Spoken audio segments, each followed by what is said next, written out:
This is my little personal unit. I wanted to replace a amplifier car audio monoblock that's pushing 210s right here. Current configuration is 2 ohms. So you know, home audio, it's either bridged to 8 ohms or 4 ohm, which is kind of what I wanted to do, but I don't have that money right now to spend on. I just don't want to. Why? And then I thought, well, I mean, I work on these boards all the time, and I kept going back and forth on what's 2 ohm capable, and I found the ZK-6001 is capable of running to 2 ohm, 2 to 8, I believe.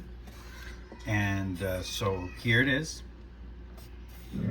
The reason why it's bulging here is because of this power supply. This is a 50 volt 10.4 10.2 amp that I have connected here with an IEC. Careful with the configuration on these.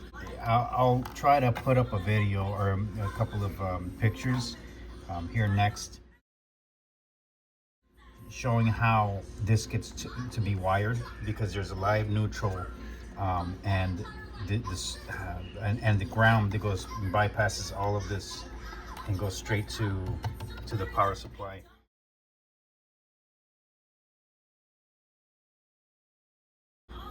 It just, you got to check continuity. I had to look a couple videos, because when I purchased this from AliExpress, it said that they had it pictured wired incorrectly, and that was incorrect. It just didn't make sense. It took me a few days to be comfortable with this.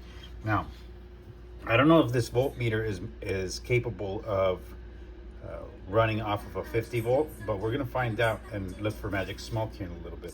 Everything else looks, it looks good. I have my input here, the auxiliary here, and so what I'm gonna do is use this and connect this to this volume control, master volume control, and then this goes to the back of the what is it, a DSP that I have everything connected to. Let's turn it on.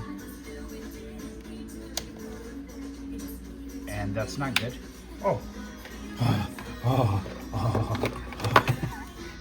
Maybe connect it first. All right. Hopefully not magic smoke time. Let's open this up. I already connected it down here. Just wait for it, please, Lord. 33. That looks good. Looks on. This power supply is working. That's working. And good thing I put it there. That way it has a little bit of ventilation. I don't know. Let's see if I can increase that the voltage. Finally figured out why it was my voltmeter wasn't working well, because it wasn't rated to 50. This one is rated to 50. It was showing 49.5. I haven't checked to see if it was reading the same with the multimeter. I have some banana clips in the back, some banana terminals, auxiliary coming in from combined auxiliary out. This is actually getting a signal from the Alpine right now. This is maxed out completely, okay? Completely maxed out. I have my Alpine set to 21. At 22, you can hear this signal is clipping. As soon as I back it out, no longer clipping.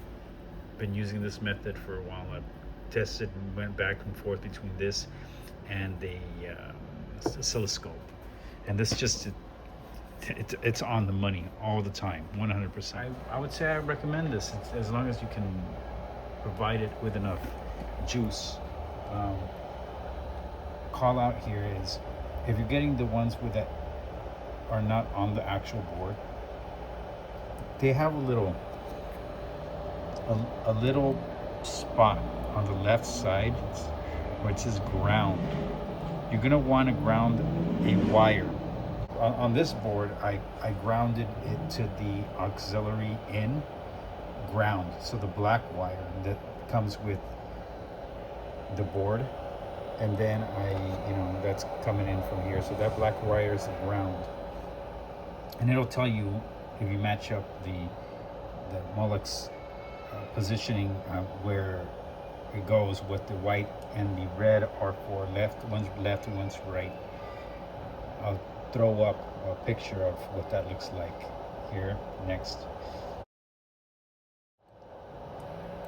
So grounding it works there, and grounding it, I wouldn't ground it to the negative here, but it does. There is a continuity between that and the ground on auxiliary, hence why I used it. I couldn't find another section besides there's metal plating on the bottom, but I didn't want to solder to that, so that's one nice call out here.